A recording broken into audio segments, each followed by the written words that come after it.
สบายดีดิฉันก็คือพี่ซันแม่วันนี้เราจะมาแกะบัมกระซูนซึ่งเขาก็สร้างมาโดดแล้วยังไม่ได้แกะวันนี้เราก็สิได้แกะเบิ่งว่าเขาซื้อการ์ดของใครซึ่งร้านนี้นะเดี๋ยวจะขึ้นว่าสร้างกับร้านใดมีของแถมให้หน้าหักแพงเราจะแกะกันนะ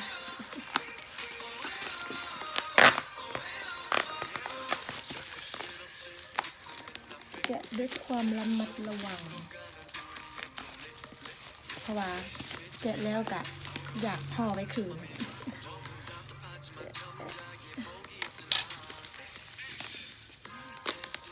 โดยที่ว่าแกะแล้วบ่อยากเอาทิ่มมาไม่อยากเอาทิ่มมาเลยจากบอภาษาอย่างมันจะงงไปอีกแล้วหนึ่ง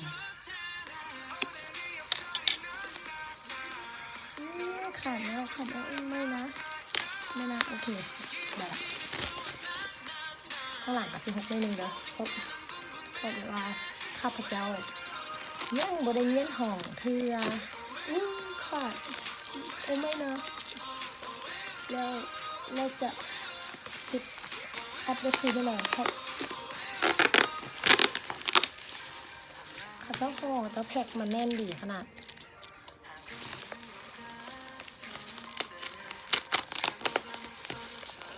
รุ่นเลยเนาะ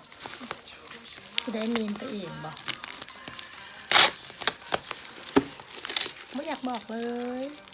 ว่าเมนมันไผ่ไม่อยากบอกเลยว่าเมนมันไผ่กับบ่ฮู้นะว่าสิได้บ่ฮู้ว่าสิได้เมนของตัวเองบ่นะ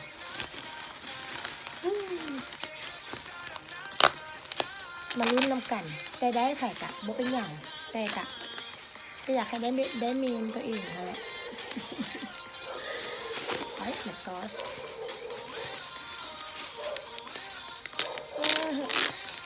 ฉันยังแกะบ่แล้วเขาจะแพ็คผีแห้งอ่ะ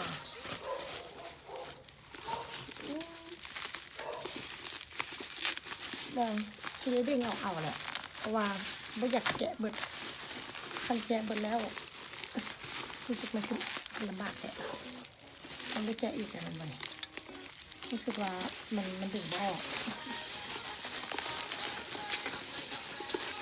คันมันดึงไม่ออกใช้เวลาด่วนเลยนะในการแกะอัลบั้มกับเซเว่นแกะออกมาแล้วโอ้ my god ได้ของแถมแล้วแต่การ์ดแบมเป็นไหม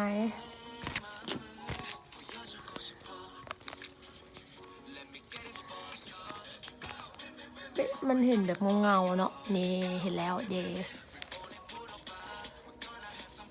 เอ้ยแต่ก็รู้สึกมันต้องมาคู่กันนะมันต้องคู่กันแหละ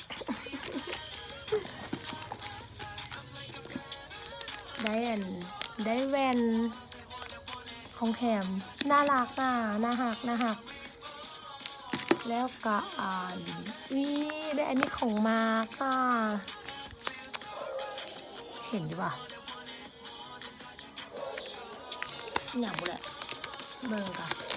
เราต้องเสร็จละเอียดก่อนมันคืออะไรก๊าซอ๋อมันเป็นแนวใส่ก๊าซน่าหักฮ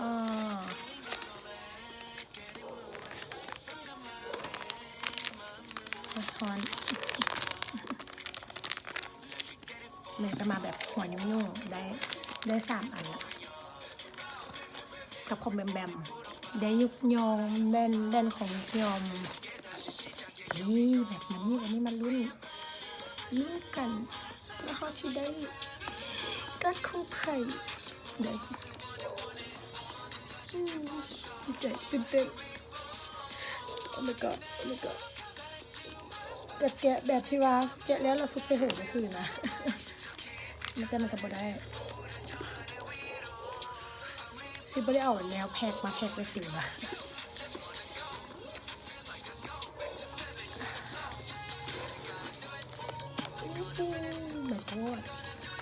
ตรสวยอ่ะสวยแฮงอุ๊ยค่ะ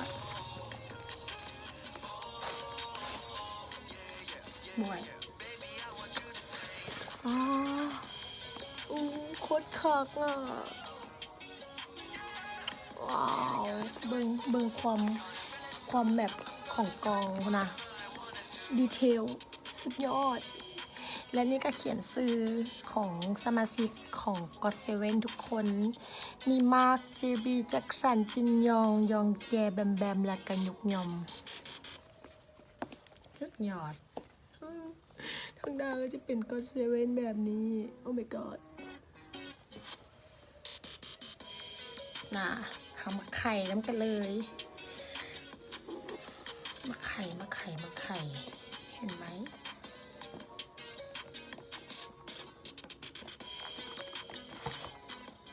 ยังไม่เห็นการติดบอกเฮ้ยเป็นไข่ใครเอ่ยอ่ะ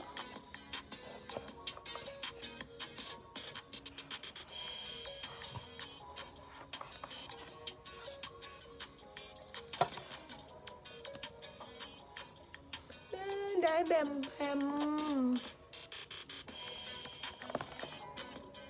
เฮาบ่ได้เมนแต่เฮาก็ได้แฟนเมน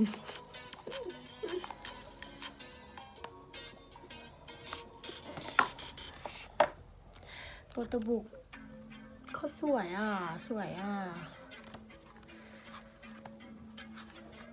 ว้าวสวยแฮง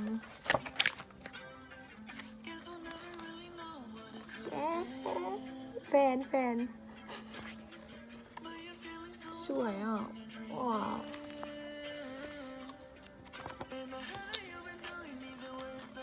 สวย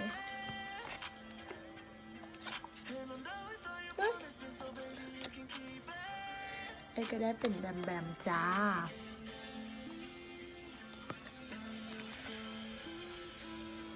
เอ้ายังไม่ได้อย่างซ้ำพอลอยเป็นยองแจ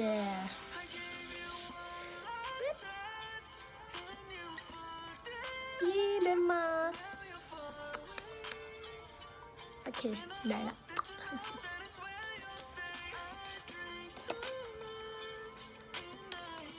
อะไรปึ้มโปตาโบขวน้อยในมาจิข้างในก็จะเป็นเพลงของ GOT7 ต่างๆนานาแล้วก็เป็นฮุกแบมจ้า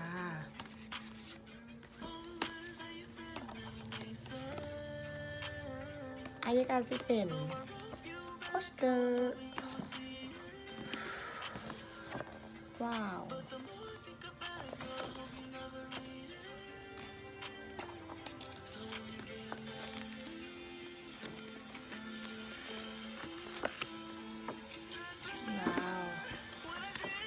อันนี้ก็เป็นรวมจ้า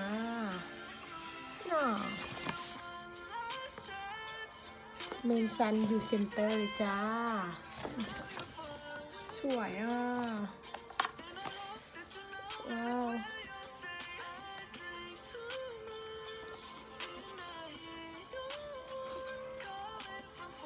เป็นอัลบั้มแรกที่ซื้อแล้วก็ภูมิใจคุ้มมากคุ้มกับการรอคอยมากจะได้เก็บไว้ก่อนเพราะว่าฉันมีปึ้มจ้าไม่อยากอวดมีแต่2 ใบนี่แหละการ์ดมาร์กตวน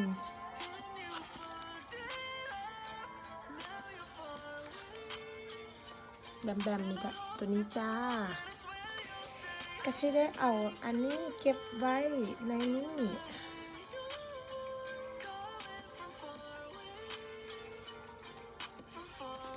คู่กันเข้ามาคู่กันจ้า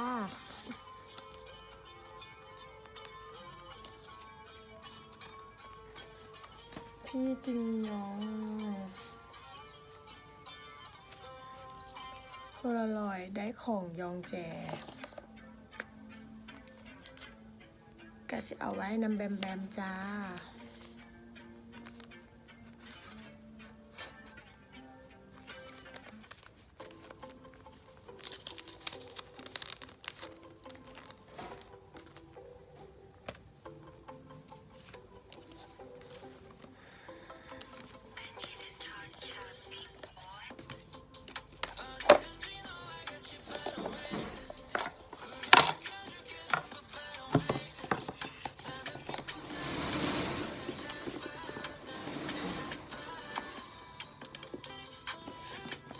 คือเป็นการอันบ็อกอัลบั้มของ GOT7 จ้า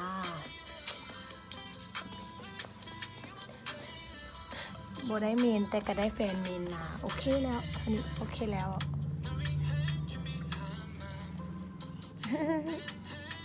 บ๊ายบายเจอกันคลิปหน้า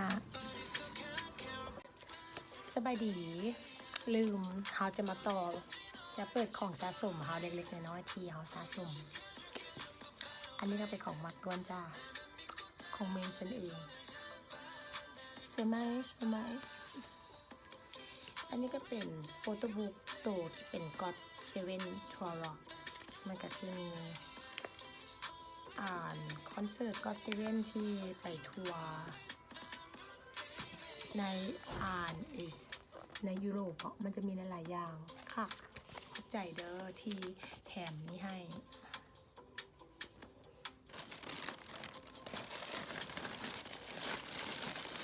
เขาว่ามีเงินซื้ออากาบงเถื่อก็เลยได้แต่ก็เลยซื้อตัวนี้มา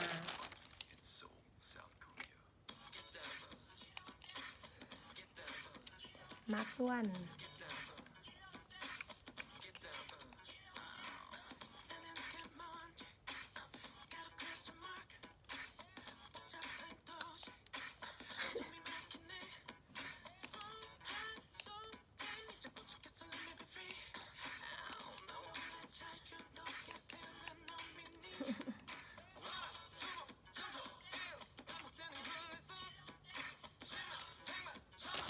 จ้าเมนสันเองยังไปซื้อกระบงเผื่อบ่มีเงินซื้อกระบงอันนี้ของGOT7จ้า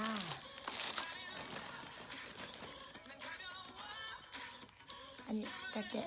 ะเบิ่งแล้วมันเป็นโปสการ์ดกับสติกเกอร์อันนี้ภูมิใจเสนอสแตนดี้น้อยของมาร์คต้วนน่ารักค่ะ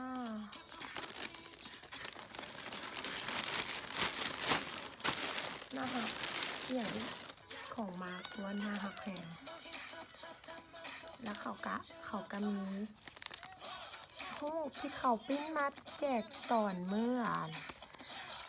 วันเกิดของมาร์คต้วนวันเกิดพี่มาร์คจ้าน่ารักมีหลาย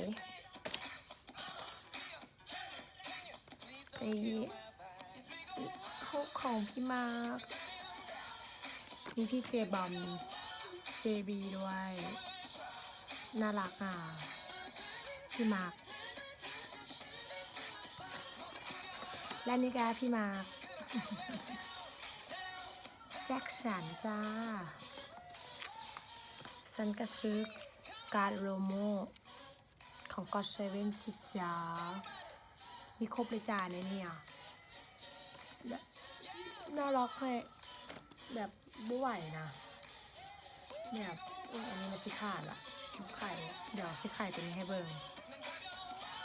แบบตาร์ทแฮงอ่ะเดี๋ยวสิให้เบิ่งแบบคร่าวๆแบบหลังการ์ดมันหลังกล้องเป็นแบบนี้เนาะข้างหลังมันก็จะเป็นประมาณนี้สวยแฮงคันตัวนี้เนาะหลังกล้องมันเป็นแบบนี้ทางหลังมันก็เป็นแบบนี้ฟังเพลงแฟชั่นมันก็จะมีภาพต่างๆเกี่ยวกับแบบGOT7ตอนที่กับเจ้าคัมแบ็กสเตจมีหลายแห่งไปงานต่างๆเห็นไหมมีครบเลยจ้าถ่ายแบบมีครบจ้านี่เมนชั่นอ้าวเบิ่งทางปีนโอ้ my god แน่แล้วก็มีตอนห้องเพลงกับมีถ่ายแบบนี่เอาหลายแฮงอ่ะ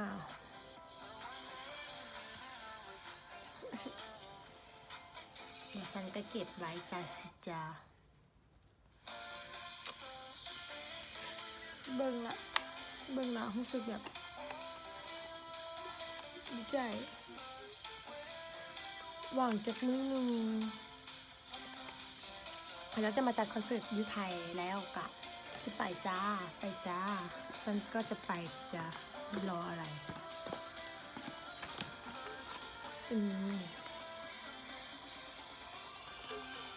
ละโมจ้ะของพี่มาร์คน่ารัก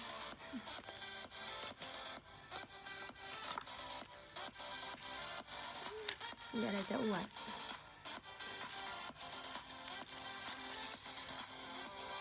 อัลบั้มต่างๆน่ารักซึ่งมีอะไรจะอวดอีกเอาไปเสร็จแล้ว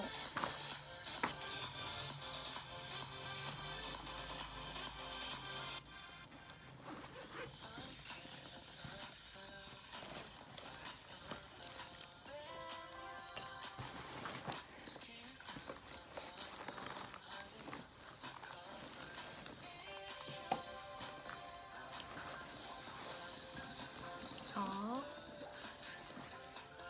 สายนี้สายคล้องขอกคล้องคอคล้องใจไอเลิฟแพงอันนี้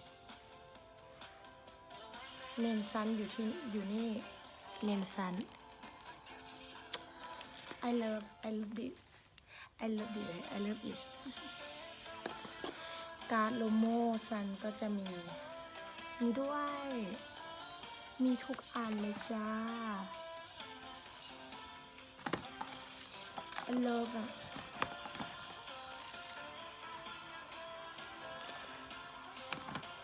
ก็จะมีหลายๆเกี่ยวกับของพี่มาร์ค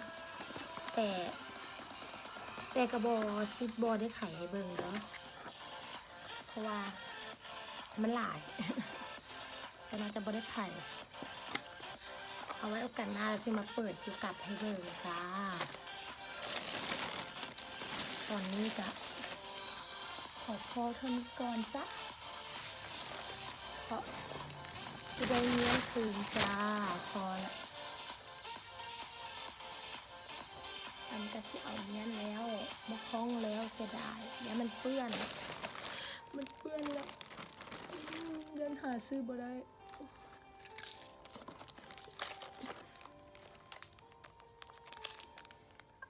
อันนี้แว่นกับอันนี้จะเอาไว้นี่จ้าการ์ดภูมิใจนำการ์ดทรงใบนี้แหงคอนเสิร์ตพี่มาร์คไม่ได้ไปบ่ได้ไปแต่ซื้อบัตรออนไลน์จ้าเบิ่งออนไลน์สวย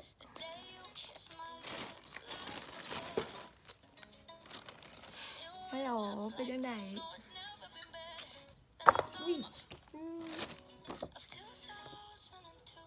บายบายไปก่อนเด้อไม่น่าจะมารีแอคเพลงให้ฟังจ้าเพราะว่าดองไว้หลายแล้วมาเดี๋ยวซิมารีแอคไม่ได้มาในสภาพแบบโสมๆจ้าหาเซตเบียกมาแล้วล่ะสภาพแบบนี้เลยจ้าหน้าบ๊ายบายเจอกันคลิปหน้าเดิมบ๊ายบาย